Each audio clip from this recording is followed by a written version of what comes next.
아름답다는 그 가치의 기준이 많이 왜곡되어져 있습니다.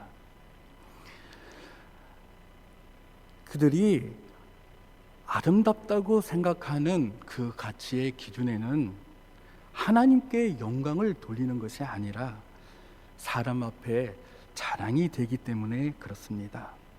소위 자살하는 것도 예술이라고 생각을 합니다.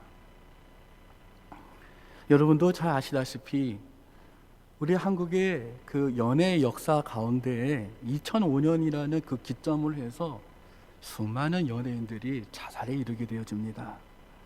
제 기억에는 이은주라는 연예인서부터 출발이 되어진 듯 합니다. 아무튼 간에 자살하는 것 자체가 마치 뭔가가 결단하고 뭔가가 숭고한 것처럼 생각하면서 여기저기서 이루어지는 모습들을 발견하게 되어집니다. 정치인들도 마찬가지입니다. 그게 어떠한 자신의 결백을 온전하게 생각하고 자살에 이르게 된다는 것입니다. 그러나 이 모든 것들은 하나님이 기뻐하시는 일이 아닙니다.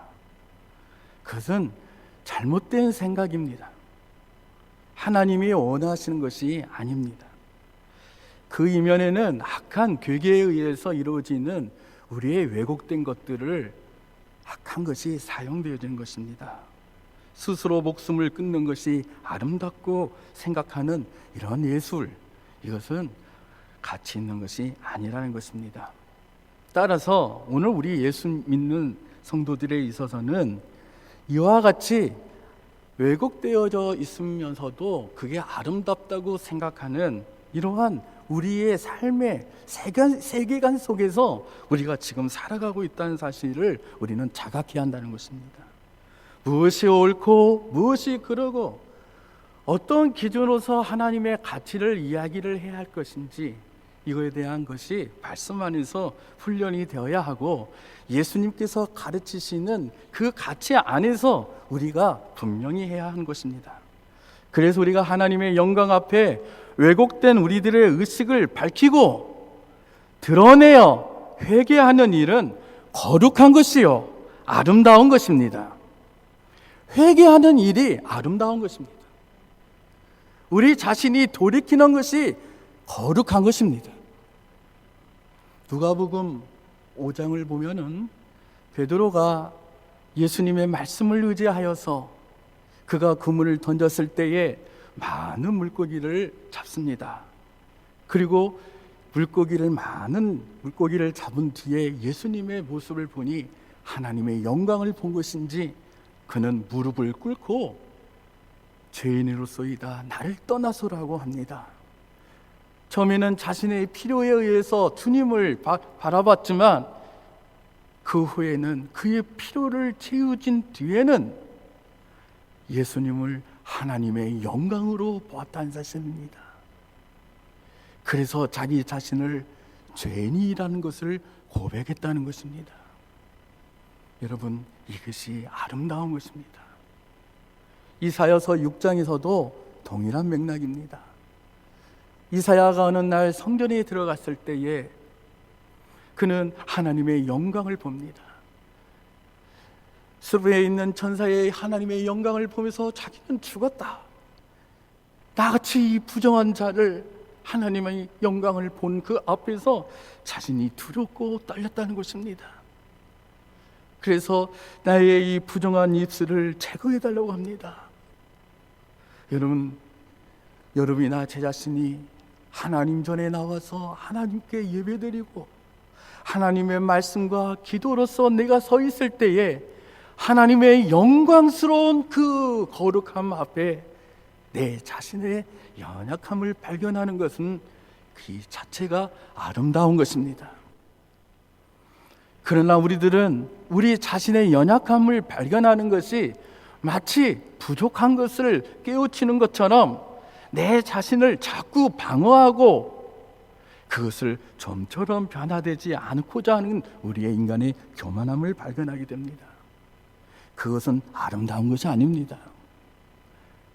내 자신의 어둠을 보면서도 그것에 대해서 회개하는 것 자체가 아름다운 것인데, 우리는 우리의 연약함을 발견할 때에 오히려 우리가 숨기고 그걸 가리고자 하는 것이 바로 제일 본성인 것이요, 이거는 아름다운 것이 아니라는 것입니다.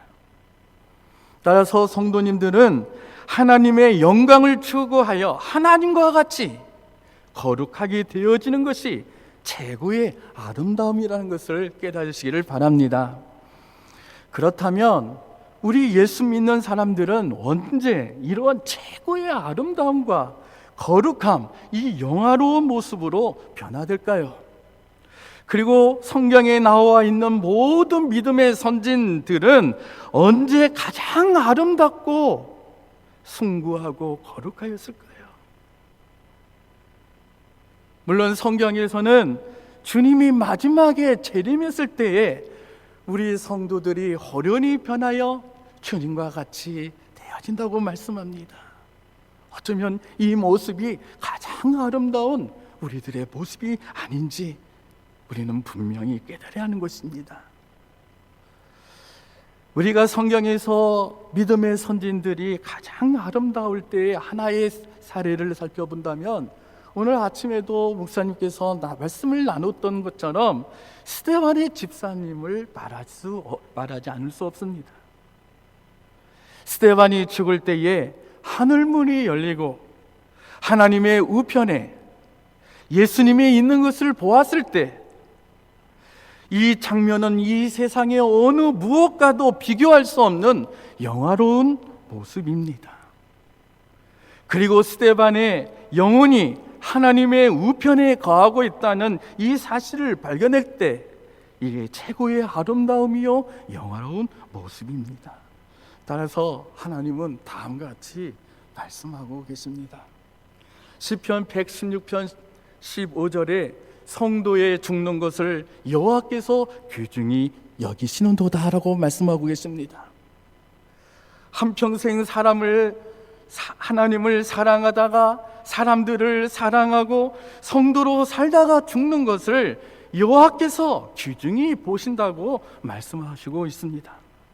그래서 스데반도 주님을 힘있게 사랑하고 사람들을 정성껏 섬기다가 성도로 죽었을 때, 예수님은 그 스데반의 죽음을 너무나도 귀중히 보셨다는 것입니다. 이러한 맥락에서 저는 이 모세의 죽음은 어떠한 아름다움이 있는지를 오늘 본문 말씀을 통해서 좀 더 구체적으로 말씀을 통해서 나누고자 합니다. 모세의 죽음은 첫 번째로 사명을 완성하기 위한 건강이 있었기 때문에 모세의 죽음은 아름다웠다는 것입니다. 다 같이 7절 말씀 우리 다 같이 읽도록 하겠습니다. 다 같이 읽겠습니다. 모세가 죽을 때에 나이 120세였으나 그의 눈이 흐리지 아니하였고 기력이 쇠하지 아니하였더라. 제가 지금 섬기고 있는 이 센터에서 어르신들을 섬기면서 살펴보면서 제가 마음속에 참 많이 기도되어지는 가운데 하나가 바로 이 모습입니다. 정말로 아프지 않고 주님의 일을 하다가 죽음을 맛보는 것이 얼마나 복된 것인가. 이것이 정말로 건강이란 게 얼마나 축복인가. 어쩌면 우리가 이 건강할 때 누군가로부터 의존하지 않고 의지하지 않고 주님의 일을 잘 섬기다가 하나님의 나라에 가는 것이, 건강한 가운데서 죽음을 맛보는 것이 아름답다는 것입니다. 방금 본문 말씀에 우리가 읽은 것처럼 모세는 주변 사람들에게 불평 가운데 질병이나 고통 속에서 죽음을 맛본 것이 아니었습니다. 모세의 기력이 쇠하지 않고 눈이 흐리지 않는 가운데서 죽음을 맞이하게 되었다는 것입니다. 모세는 건강 가운데 하나님의 일을 다 완수하고 죽음을 경험한 사람이었습니다. 이 점에서 우리가 생각해야 할 것은, 비록 모세의 죽음이 아쉬움을 남기고 이해할 수 없는 죽음이었지만 모세는 건강했음을 알 수 있습니다. 오늘날 우리가 건강이라고 하면 전인적인 건강이라고 합니다. 육체적인 건강, 정신적인 건강, 영적인 건강으로 우리는 구분하고 있습니다. 그러나 이것을 통틀어서 홀리스틱 헬스라고 합니다. 전인적인 건강이 우리는 필요한 것입니다. 육체적인 건강도 필요하고 정신적인 건강도 필요하고 영적인 건강도 중요한 것입니다. 모세가 120세를 사는 가운데 건강한 것은 정말로 하나님 주신 축복이고 하나님의 일을 하는 지도자로서 누렸던 하나님이 주신 건강의 특권이었습니다. 하나님은 말씀합니다.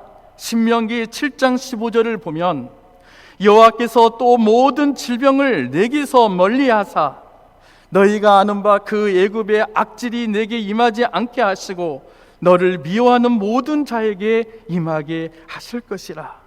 다시 말하면 하나님의 말씀에 순종하면 건강의 축복을 주신다고 말씀하고 있습니다.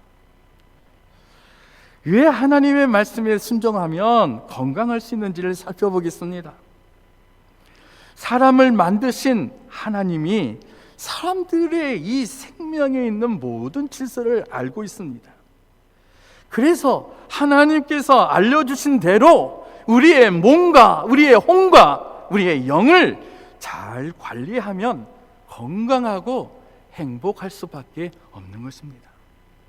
그래서 하나님이 율례의 말씀으로 심지어는 먹는 것, 입는 것, 주거 형태, 그리고 사람과의 관계 속에서 어떠한 윤리 관계를 맺어야 하며 그리고 하나님께 영광으로 어떻게 감사를 드려야 할 것인가를 구체적으로 언급하고 계십니다. 우리에게 가르쳐주고 있습니다. 우리의 신체적인, 정신적인 그리고 영적인 건강이 찾아온다는 것입니다. 우리가 말씀을 그대로 순종하면 이런 건강이 찾아오는 것입니다. 그러나 우리가 이 말씀에 순종하지 않고 우리의 몸을 혹사한다든지 정서적으로 좋지 못하는 것을 보고 생각한다든지 그리고 우리의 마음속에 근심과 걱정으로 사로잡혀 있으면 건강은 잃어버릴 수밖에 없는 것입니다. 그래서 어느 기독교의 이 소책자에서 그리스도인의 건강유지법을 저는 읽어본 적이 있습니다. 이 책에서 다음과 같이 요약하면 말합니다. 하루에 5구절에서 10구절 정도를 계속 말씀을 묵상하라는 것입니다. 5구절에서 10구절은 아닐지라도 한 구절이라도 이 말씀이 내 마음으로 오고 이 말씀 속에서 내 안에서 감사하고 하나님 앞에 기쁨이 오고 또 내 자신이 하나님 앞에 순종하고자 하는 마음이 올 때까지 묵상하라는 것입니다. 여러분, 말씀을 묵상하고 좋은 책들을 읽으면 여러분 많은 의학자들이 이야기하는데 치매는 오지 않는다는 것입니다. 우리의 관리가 잘못됐을 때 그 요인 중에 하나가 치매의 결과가 온다는 것이에요. 또 하나는 천자의 이상의 좋은 양서를 읽으라는 것입니다. 그리고 하루에 만보이니까 한 3km에서 4km 정도 되는 것 같습니다. 이러한 걸으라고 합니다. 걷는 것이 정말로 건강하다는 것입니다. 어르신들이 몸이 약해지는 가장 이유는 걷지 못한 데서부터 출발이 됩니다. 건강한 것, 이것은 하나님께 영광을 돌리는 것입니다. 항상 웃으려고 애를 쓰는 것입니다. 이렇게 매일 행하면 건강할 수밖에 없다는 것입니다. 그렇다면 우리 자신이 하나님의 말씀에 순종하면 건강할 수밖에 없다는 것이 우리는 논리적으로 분명히 입증되는데 때때로 우리 자신들에 있어서 건강을 잃어버리고 있다는 것입니다. 우리는 분명히 알아야 할 것이 있습니다. 우리는 무엇보다도 예수 그리스도의 보혈의 피로써 값없이 하나님 앞에 자녀가 된 것을 늘 인정하고 고백하고 선포하는 일이 우리에게 하나님이 주신 놀라운 특권이라는 것입니다. 그래서 성령 하나님을 통해서 우리는 하나님의 우편에 계신 예수 그리스도의 몸과 피를 날마다 공급을 받아야 한다는 것입니다. 여러분, 이 기도가 필요한 거예요. 하나님의 우편에 계셔서 우리를 위하여 기도하고 계시는 주님의 몸과 피가 성령을 통하여서 내 안에 날마다 충만하게 해 주시옵소서. 그러할 때에, 이 믿음 안에 거할 때에 질고는 떠나가는 것입니다. 하나님과 하나님의 보좌 옆에 있는 성자 예수님으로부터 흘러나오는 성령의 생수를 우리가 먹고 마실 때에 건강할 수밖에 없습니다. 그래서 우리가 모일 때마다 주님께서 주시는 이 하나님의 말씀과 몸과 피인 성찬에서 비롯되는 이 놀라운 죄사함의 은총과 생명력이 우리 안에 나타날 때 건강하다는 것입니다. 이 점은 결탄코 추상적인 이론이 아니라 하나님이 약속하신 성령을 통해서 역사하시는 하나님의 백성이 누려야 할 특권인 것입니다. 이러한 건강의 축복을 누릴 수 있기를 주님의 이름으로 간절히 소망합니다. 이 말씀이 선포될 때 여러분 가운데 어떠한 분들은 근심할 수도 있습니다. 또 고민하는 분도 있을 것입니다. 그렇다면 내가 지금 아프고 있는 것이, 내가 몸이 아픈 것은 그러면 하나님의 말씀에 불순종한 결과인가 하며 생각하는 분도 있을 것입니다. 그렇습니다. 여기서 저는 두 가지로 대답을 하고 싶습니다. 여러분의 고민을 함께 공감하면서 대안적으로 말씀을 드리고자 합니다. 먼저 불순종하고 있는지를 자기 자신을 점검하는 과정이 필요합니다. 그리고 깨닫고 돌이킬 수 있어야 합니다. 내가 왜 이런 질병이 올 수밖에 없었던 요인이 무언가를 더듬으면서 그 요인을 발견해야 하는 것입니다. 성경의 말씀에 치유하는 역사가 일어날 때는 이 말씀을 선포하고 있습니다. 너희 죄를 서로 고하며 병 낫기를 위하여 서로 기도하라. 의인의 강구는 역사하는 힘이 많으니라. 야고보서 5장 16절에 말씀하고 있습니다. 반면 아무리 내가 돌이켜봐도, 말씀 앞에 점검을 봐도 내가 이런 실수한 것도 없고 죄에 대한 부분도 발견하지 못한 경우가 있다면 여기에는 분명히 이 질병을 통하여, 이런 힘든 환경을 통하여 도리어 하나님의 목적을 알고 하나님만을 신뢰하기 위한 하나님이 주신 선물이라고 생각해야 합니다. 내가 나에게 주신 하나님의 질고의 고난은 주님의 율례를 깨닫고 하나님의 목적에 순종하기 위하여 하나님만을 신뢰하기 위한 하나님의 사람으로 만들고자 하는 하나님의 목적이 있기 때문이 그렇습니다. 아무튼 모세는 한평생 하나님의 섭리를 위한 그 목적으로 순종하는 여정에서 하나님께서 주신 건강함이 있었음을 우리는 부인할 수 없다는 것입니다. 그래서 모세의 죽음은 아름다운 것입니다. 어느 누구에도 불편을 초래하지 않고 120세가 된데도 불구하고도 강건했다는 것입니다. 이것이 모세의 죽음이 아름다웠다는 것입니다. 두 번째로, 모세의 죽음은 후손들을 복되게 했기 때문에 모세의 죽음은 아름다웠다는 것입니다. 우리 8절 우리 다 같이 한번 읽어보도록 하겠습니다. 다 같이 읽겠습니다. 이스라엘의 자손이 모압 평지에서 모세를 위하여 예곡하는 기간이 끝나도록 모세를 위하여 30일을 예곡하니라. 30일 동안 예곡하는 이 모습에서 이 이스라엘 백성들은 모세의 삶을 기억하며 하나님께 감사했다는 것입니다. 자신들에게 복되게 한 것에 대해서 감사한 것입니다. 모세 백성들이 모세의 삶을 기억하면서 애굽에서 인도해낸 하나님의 사랑을 일깨워 주어서 이 모세의 죽음은 아름다웠던 것입니다. 이스라엘 자손이 모압 평지에서 애곡하는 기한이 맞도록 모세를 위하여 30일을 애곡했다고 오늘 말씀하고 있잖아요. 그래서 이 30일 동안 이 애곡하는 이 모습에서 이스라엘 백성들이 자신의 지도자가 사라진 뒤 모세를 생각하는 마음을 우리는 헤아려 볼 수 있어야 합니다. 굳이 30일 동안이나 애곡을 해야 했을까?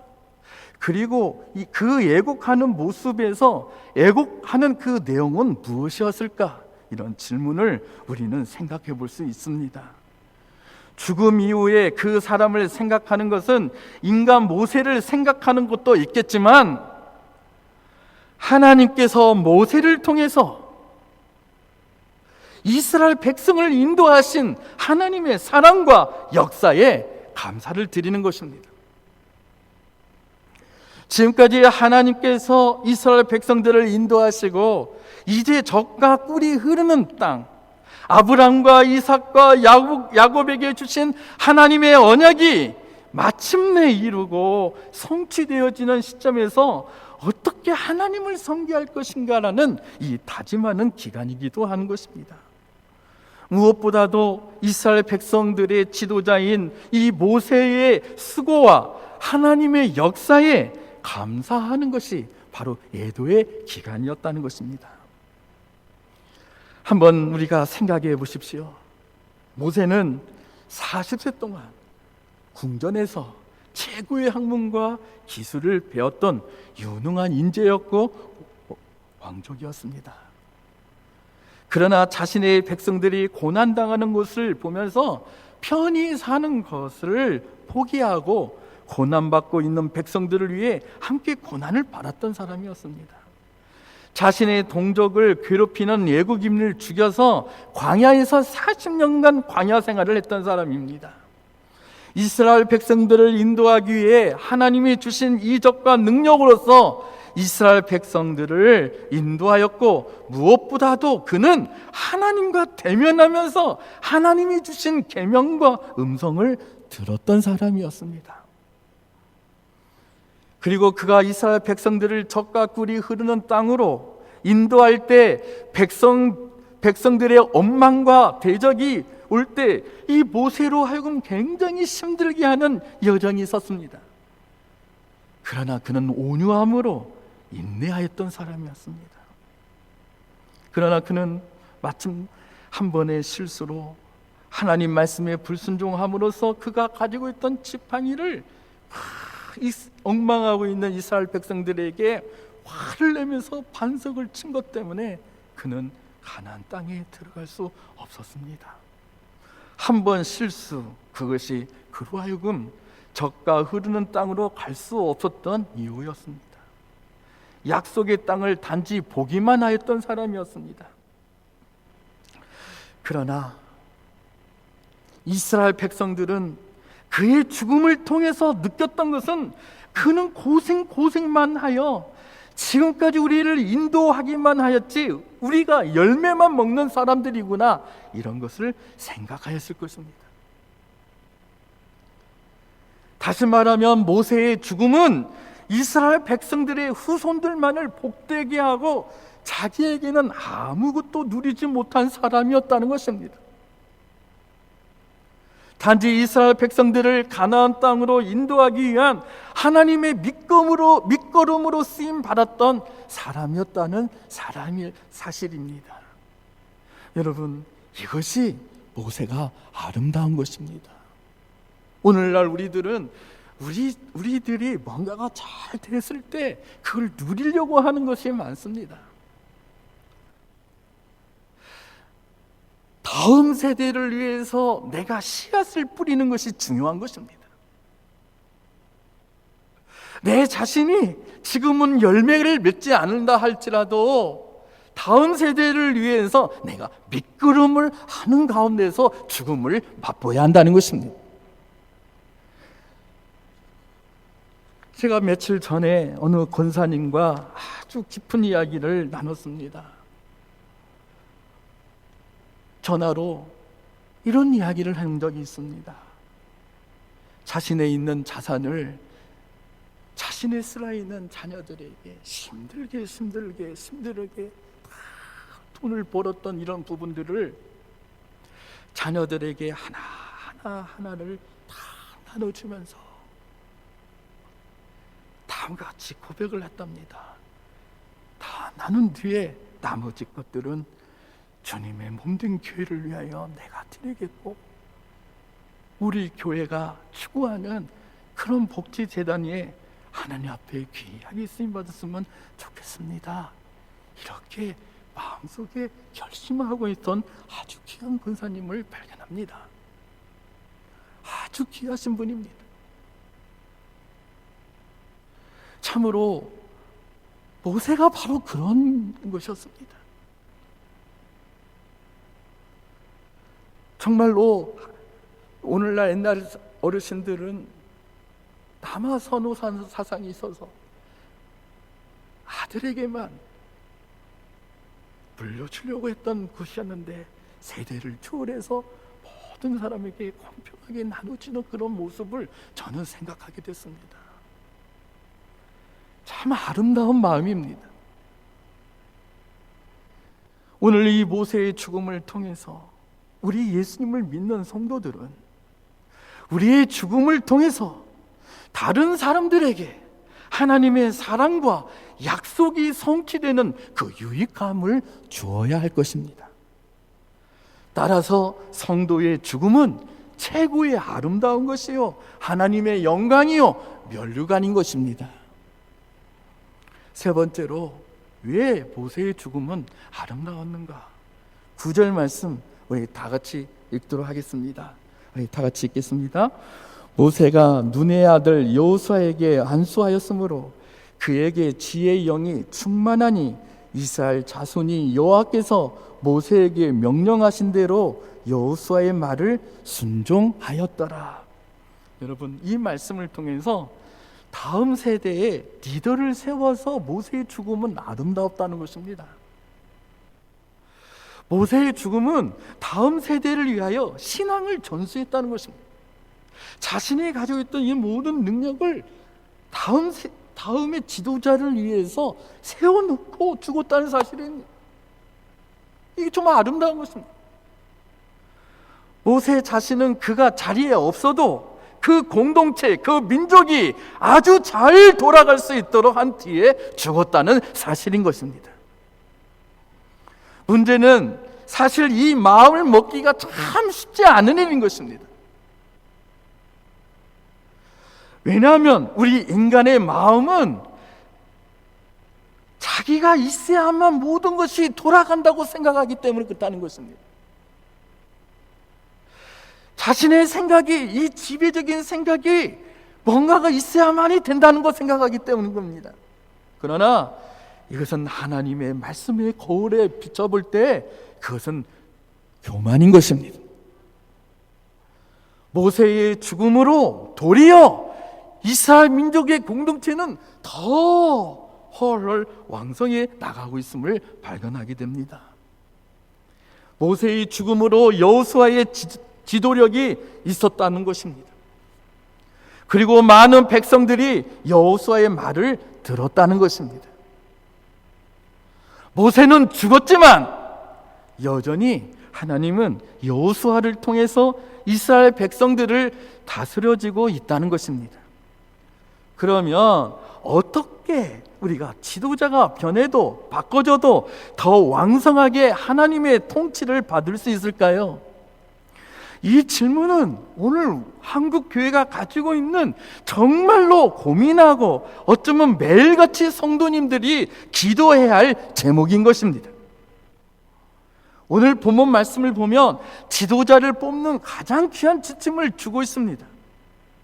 그것은 인간의 이해관계나 인간의 사적인 목적이 개입할 때는 반드시 그 공동체는 힘든 진통을 경험하게 되는 것입니다.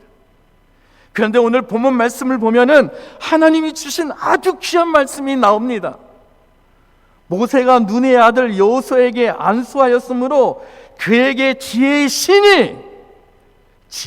신이 충만하니 이스라엘 자손이 여호와께서 모세에게 명한 대로, 여호수아가 모세에게 명령했던 대로 여호수아의 말을 순종하였더라고 말씀하고 있습니다. 여기에서 아주 중요한 것이 지혜의 신이 있었다는 것입니다. 모세가 누리고 있었던 지혜의 신이라는 것을 무엇을 의미하는 겁니까? 10절을 보면은 모세는 하나님 앞에서 대면한 자라고 말씀하고 있습니다. 이 의미는 하나님의 음성을 듣고 하나님 앞에서 물어가면서 하나님이 있는 그대로 가르쳐준 대로 그대로 그것을 순종했던 것입니다. 지혜의 신인 것입니다. 하나님의 음성을 듣고 그것이 성취되는 것입니다. 거기에는 부도표가 나올 수가 없습니다. 하나님으로부터 비롯되어지는 음성으로 하나님의 말씀과 하나님으로부터 레마로 다가오는 감동에서 비롯되어지는 일은 반드시 열매를 맺게 되었기 때문입니다. 이게 바로 지도력인 것입니다. 이게 하나님 주시는 카리스마인 것입니다. 하나님의 음성을 듣고 그 말씀이 나타나는 것입니다. 그러나 오늘날 한국교회는 그렇지 않다는 것입니다. 인간이 내세운 업적이나 학위나 배경을 찾다 보면 절대로 하나님의 음성을 들을 수 있는 지도자를 찾는다는 것은 어려운 것입니다. 한 사람의 심령을 소중히 여길 수 있는 그런 백그라운드가 지금 지도자를 세워가는 여정에 이런 완만한 환경이 이루어지지 않고 있다는 것입니다. 게다가 인위적으로 인간의 이해 관계가 있는 그곳에는 하나님의 방법을 따를 수 없겠죠. 그래서 모세의 죽음은 참으로 아름다운 것입니다. 지도자를 세워놓고 그는 이스라엘 백성들이 잘 될 수 있는 뒤에 그는 죽음을 맞이했다는 것입니다. 이거 참 놀라운 일입니다. 오늘 본 말씀을 요약하면, 오늘 본 말씀을 통해서 우리 성도들과 함께 적용한다면 모세의 죽음은 후손들에게 복되게 하고 자신의 뒤를 이어 리더를 세우며 하나님의 사명을 성취하기 위한 건강이 있어서 아름다웠습니다. 그렇다면 모세의 죽음이 아름다웠던 것처럼 우리도 후손들을 복되게 하고 정말로 내가 믿고 있던 하나님의 영으로 충만했던 이 신앙이 전수됨으로써 자녀들에게 신앙을 계승하는 것입니다. 이것이 아름다운 것입니다.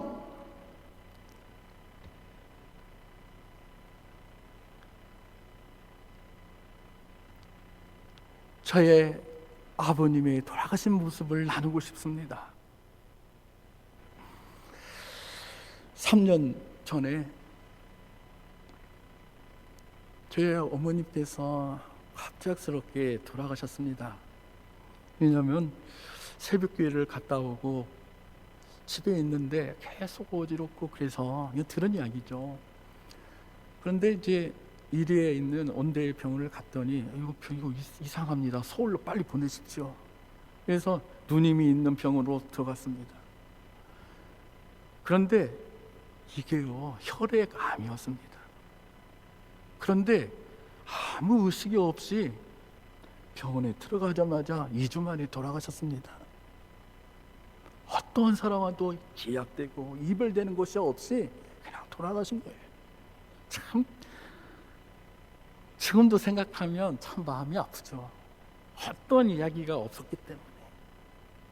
그런데 저는 아들이니까 그럴 수 있고 어느덧 결혼한 지 20여 년이 지났으니까. 그런데 한평생 60여 년을 같이 살았던 우리 아버님, 이 장로님은 이루 말할 수 없는 상실감에 빠졌습니다. 식사도 할 수 없었고 약속된 죽음이 아니었고 어떠한 것도 이루지 않는 그런 가운데서 제가 있는 집으로 모셔서 같이 3년 동안 사셨습니다. 그런데 원래 뇌경색이 오셔서 이제 물론 교직 생활을 하셨지만 20여 년을 지나면 항상 책을 좋아했는데 책을 읽들 못해요. 왜냐하면 신문을 읽을 수 없는 거예요. 눈이 흐리고 읽어도 무슨 말인가 못 알아먹고. 참 이런 모습을 보면서 이게요, 뇌경색이라는 것이 조금씩 오는 거예요. 제가 보니까 이 피의 순환이 참 얼마나 소중하다는 것을 발견합니다. 그래서 아버님이 하루하루가 다른 거예요. 참 저렇게 명확하고 정말 대쪽 같은 분이란 말을 들었는데 이렇게 아무런 인지도 못하고 약해지는 그런 모습을 보면서 이렇게 하면 안 되겠다. 왜냐하면 식사만 하시면 무조건 침대에 가서 누워 계시려고 하는 모습을 발견해요. 왜냐하면 힘드니까 그런 거예요, 어르신들이. 그래서 주야간 보호센터를 제가 보냈습니다. 제 아내랑 이렇게 하면 안 되겠으니 가서 거기서 뭔가 공동체로 움직여야 된다고, 뭐 제 딸도 막 그런 이야기 막 하고 하니까 해서 보냈어요. 근데 아버님이 거기서 올해죠. 2020년 올해 1월 초순에 주차장에서 아버님이 차를 타고 이렇게 타고 올라가려고 하는데 뒤에 계시는 할머니께서 또 급하게 가야 하니까, 본인도 날씨도 막 춥고 하다 보니까 급하게 가다 보니까 아버님을 손으로 약간 이렇게 밀쳤어요. 지팡이를 들고 갔던 분이 밀치니까 그냥 넘어지는 거잖아요. 그래서 이 고관절이 골절이 난 것이에요. 나이가 92세예요. 고관절이 났으니 수술이 가능하겠습니까? 그래서 부천에 있는 그 순천향 병원에서 선생님 이거 수술 못해서 미안해요, 저한테 그러더라고. 해서 수술 꼭 해주십시오. 수술해도 안 돼요. 그동안 순천향 병원에서 일주일 동안 계실 때에 골절이 일어난 뒤부터 갑자기 의식이고 말을 못 하시고요, 밥을 갑자기 못 드시는 거예요. 이건 뭐가 있구나. 그러면 그 의사 선생님이 죄송합니다, 수술할 수도 없고 요양병원 보내드리는 게 좋을 것 같습니다. 요양병원을 가능했고, 왜냐하면 요양원을 갈 수 없었어요. 그 상황에서는 요양원을 받아줄 수가 없는 거예요. 그거를 전출할 수가 없는 거예요, 그 상황이. 그래서 요양병원을 딱 들어가자마자 그 들어가기 이전에 아버님이 그때 뭔가가 자기가 명확하게 끝까지 굉장히 의지를 가지고 이야기를 했던 거예요. 지금 생각해 보니까요. 그래서 종수야 이렇게 말한 거예요. 종수야, 화상 좀 통화 좀 하자. 그래서 큰 누나부터 한 사람을 다 축복을 빌어주고 가셨어요. 참, 그리고 나서 그게 저에게는 마지막이었습니다. 왜냐, 요양병원 갈 수가 없었습니다. 어느 날 전화가 왔는데 2주 만에 돌아가셨어요. 들어가신 뒤에 2주 만에. 근데 내 그때 하나님께 너무 마음이 아파서 기도를 했는데 하나님 저에게 위로해 주셨어요. 뭐냐면은 하나님의 성령이 말할 수 없는 탄식으로 하나의 뜻 가운데 아버님과 함께하고 있단다. 여러분, 저는 여기에 놀라운 것을 발견했어요. 여러분, 어르신들이요, 믿음이 있는 어르신들이 아무리 의식이 없다고 해도 그 사람들이 어떤 것도 안 하는 게 아니에요. 그 안에 하나님의 성령이 가장 연합되어 있는 상황이라는 거예요. 할렐루야. 가장 연합되어 있는 상황이에요. 제가 왜 이 말씀을 드렸냐면요, 아버님이 돌아가신다고 다 그 말을 했을 때 제가 코로나에 걸렸어요. 우리 가족이 코로나에 다 걸려서 영안실에서 2주 동안 있었습니다. 그 아픔이 제 안에 있어요. 그런데 참 제가 이 일을 감당할지를 어떻게 생각했겠어요. 이거 참 놀라운 일이에요. 너무 감사한 일이에요. 어르신을 볼 때마다 아버님이 생각 안 날 수가 없습니다. 후손들을 복되게 하기 위해서 죽음을 맞이하는 거, 한 사람 한 사람들에게 복을 빌어주면서 천국 가는 거, 이건 아름다운 것입니다. 할렐루야. 여러분, 간절히 부탁합니다.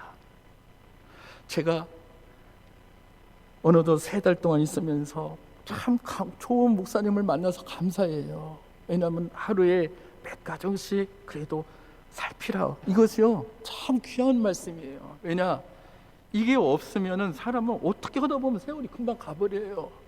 이게 하루에 몇 가정이라도 해야 한다는, 그러다 보니까 어느덧 뭔가가 보여지는 거예요. 가정이 어떻구나.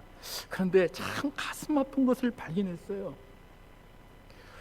제가 우스개로 어떤 분한테 이런 이야기를 했어요. 우리 교회는 배가 운동은 금방 될 것 같습니다. 왜냐, 가족 가운데 한 사람만 데리고 와도 금방 배가 됩니다. 이 말이 무슨 말입니까? 온전히 교회를 함께 다니는 식구가 많지 않다는 것을 발견하게 됐습니다. 신앙을 전수하는 것, 하나님의 말씀 가운데서 복을 빌어주면서 신앙을 전수하면서 내 생일을 마치는 것, 이것은 하나님 앞에 최고의 아름다운 것임을 여러분 믿으시기를 바랍니다. 모세의 죽음처럼 예수님이 마지막에 다 이루었다면서 마지막을 마무리했던 것처럼 오늘 우리도 이런 믿음의 선진들의 신앙을 계승하여 순종하는 여러분과 제가 되기를 간절히 바라겠습니다. 기도하겠습니다. 하나님, 오늘도 우리에게 생명을 주시고 우리에게 호흡할 수 있어서 하나님을 바라볼 수 있는 은총을 주시니 감사를 드립니다. 우리가 살아있는 동안에 건강하게 해주시고 하나님, 많은 사람들에게 복되게 하여 주시고 신앙을 전수하면서 아름답게 생애를 마무리할 수 있도록 기도할 수 있게 해 주시옵소서. 감사하며 예수님의 이름으로 기도합니다. 아멘.